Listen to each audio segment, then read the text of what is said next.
Here's Adam Bandt. The biggest threat to security in our region is the climate crisis.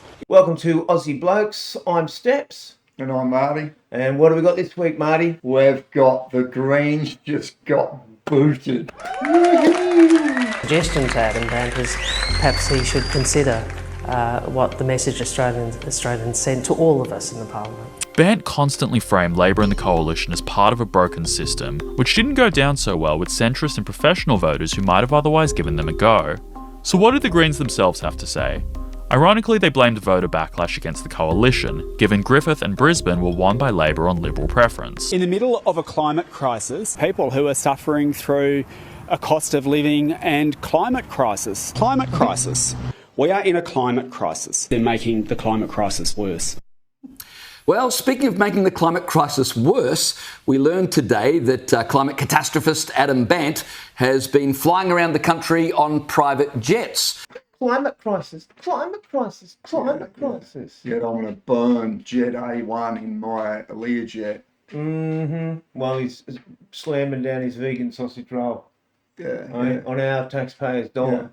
Yeah. Anyway. With a hint of beef. See you later, mate. He charged taxpayers $8,300 to fly on a private jet from Townsville, Rockhampton, get this, to give a speech on the evils of fossil fuels.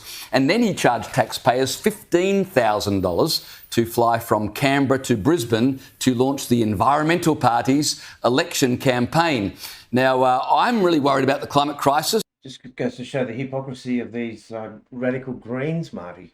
Oh, mate, this guy's just a skid mark on Australia's history now, which is great. Jacinta, you would have been pleased with that response from Anthony Albanese, presumably? Yes, I think it's really important that we take a bipartisan approach to unity in this nation. And if you have the privilege of representing your whole state and the Australian people in federal parliament, if you have that privilege, then you should act in good faith, not be contemptuous before the Australian people. It's downright disrespectful. Make some real changes. We should start to fly the First Nations flags in Parliament. We should be seeing a shift right across the country that says we've got to break. As we have these discussions about being a republic, as we have discussions about having a treaty with our First Nations people. Remember the Voice to Parliament referendum? Australia has made the choice and voted no. Here in the Prime Minister's acceptance speech to the nation, the flags are displayed correctly and respectfully as they should be.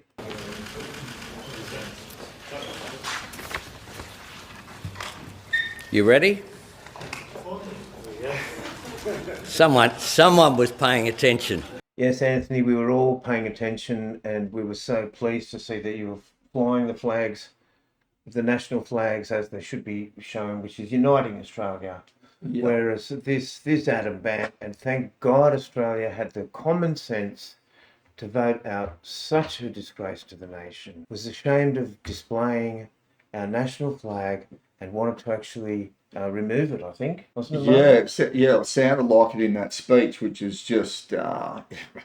Yeah. Like, I've got to be kidding. And, beauty, Australia have probably, after that little rant that he did last time and took away the Australian flag, without asking anyone, he got booted from Parliament, and hopefully he never, ever comes back, because he is a disgrace. Don't forget to like and subscribe, and congratulations, Australia, on voting out the Greens. That was fantastic. Good job. Yeah, democracy. Very good job. Love democracy. Go democracy, and go Adam Brandt somewhere else. Yeah. Mate, we're sick See you, Adam. Bloody death of society. Drop a comment below. Anyway, that's it for this week. Aussie Blokes.